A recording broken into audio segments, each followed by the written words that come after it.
Caros amigos, bem-vindos a mais um episódio de Hoje na Segunda Guerra Mundial. Hoje vamos falar sobre Adolf Hitler e a sua suposta genialidade militar. Afinal, Hitler era ou não era um grande estrategista militar? Nos primeiros anos da Segunda Guerra Mundial, a Alemanha era imparável, um autêntico rolo compressor esmagando e destruindo seus inimigos. O primeiro a cair foi a Polônia, que em setembro de 1939, impotente diante do poderio tecnológico da Alemanha, não foi capaz de evitar a sua queda. A Alemanha mostrava ao mundo toda uma nova doutrina de combate que envolvia uma íntima integração entre unidades terrestres altamente móveis e a força aérea.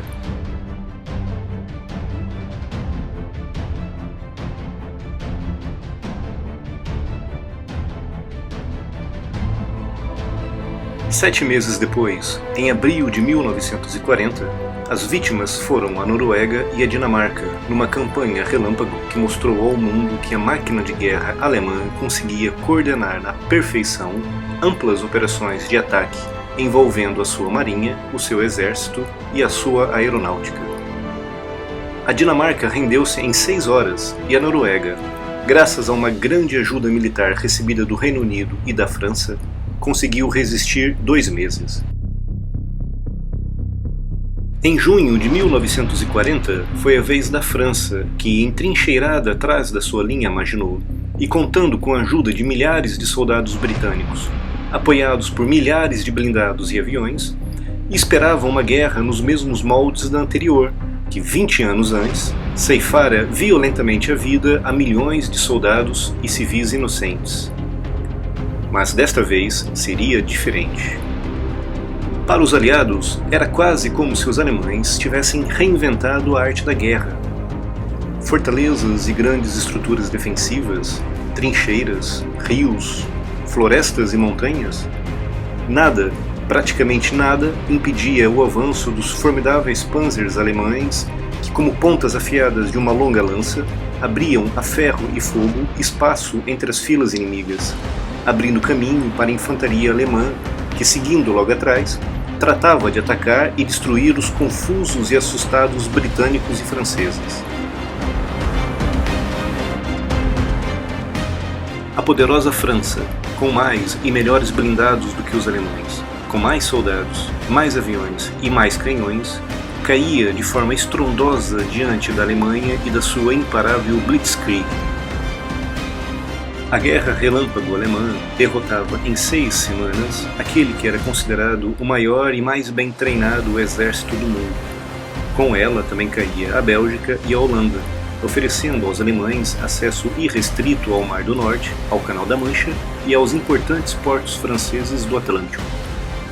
Em 1940, Hitler era dono e senhor absoluto da Europa. Mas, em junho de 41, seguindo a sua agenda expansionista e em busca do tão almejado espaço vital para sua suposta raça superior ariana, a Alemanha atacava a União Soviética. Como Hitler costumava dizer, a União Soviética é como uma casa podre. Basta darmos um forte pontapé na porta que todo o resto ruirá. O mundo susteve a sua respiração. Iria a Alemanha repetir o mesmo sucesso alcançado na Europa Central?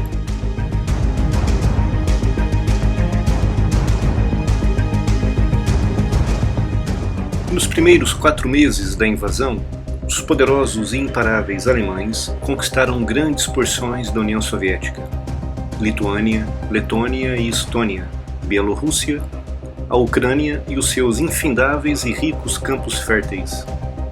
Mas foi mais ou menos por essa época que as coisas começaram a correr mal. Na Polônia, os planos de invasão foram desenhados pelo talentoso chefe do Estado-Maior de Hitler, o general Franz Halder, o mesmo que em setembro de 42 seria demitido por opor-se à estratégia adotada em Stalingrado. E a invasão em si seria dirigida e supervisionada por experientes oficiais do exército alemão, com pouca ou nenhuma interferência de Hitler. A invasão da Noruega e da Dinamarca foi planejada, conduzida e dirigida pelo alto comando do exército, e mais uma vez Hitler foi um mero espectador. Na França, parte do planejamento preliminar foi obra do igualmente talentoso general Erich von Manstein. Era tão talentoso que após a guerra, nos anos 50, foi o principal responsável pela reformulação de todo o exército da Alemanha Ocidental. Também participou no planejamento da operação aquele que é considerado o pai da Blitzkrieg, o legendário general Heinz Guderian. Assim como aconteceu na Polônia, na Noruega e na Dinamarca, as intervenções de Hitler na França foram muito superficiais e limitadas. Toda a estratégia e a condução da campanha ficaram nas mãos de oficiais militares experientes e muito talentosos. Mas na União Soviética foi diferente. Em 1941, com o domínio completo de toda a Europa continental, Hitler sentiu-se envolto numa aura mística de poder. Graças em larga medida à gigantesca máquina de propaganda do partido, as glórias pelas vitórias nos anos anteriores foram inteiramente atribuídas a Hitler e a sua suposta genialidade estratégica. Isto refletiu-se no planejamento da Operação Barbarossa, no qual Hitler insistiu em não dar a devida atenção aos seus experientes oficiais, os mesmos que garantiram as vitórias alemãs nos anos anteriores. Hitler queria fazer da Operação Barbarossa a sua guerra e estipulou ele próprio os objetivos estratégicos do ataque, ignorando completamente os veementes avisos de Heinz Guderian, Fedor von Bock, Franz Halder e muitos outros. Muitos deles diziam abertamente que a invasão alemã da União Soviética era uma loucura autêntica do ponto de vista militar e que simplesmente não valeria a pena o esforço. Mas Hitler, na sua visão do mundo, tinha conquistado a Europa continental e sozinho seria capaz de conquistar também os vastos territórios de Stalin. A invasão alemã da União Soviética foi motivada pelo ódio, pelo racismo, pela sede e ânsia de poder. Hitler acreditava que o povo alemão era superior aos demais povos do mundo, com especial destaque aos povos eslavos do leste europeu. Para ele, aqueles vastos e ricos territórios pertenciam por direito ao seu povo, e não aos seres que lá viviam, e que ele abertamente chamava de sub-humanos. O destino deles seria a morte, a deportação, ou, na melhor das hipóteses, uma vida de servidão. Na União Soviética, as ordens controversas de Hitler acumulavam-se umas atrás das outras. A primeira delas foi a ordem de interromper o assalto a Moscou e utilizar as forças do grupo de exército Centro para atacar Kiev ao sul e Leningrado ao norte. Apesar dos veementes protestos de Heinz Guderian, então comandante do 2º Grupo Panzer que avançava rapidamente para Moscou, a ordem de Hitler teve que ser cumprida, atrasando o ataque final à capital soviética, que quando finalmente foi lançado, já era tarde demais.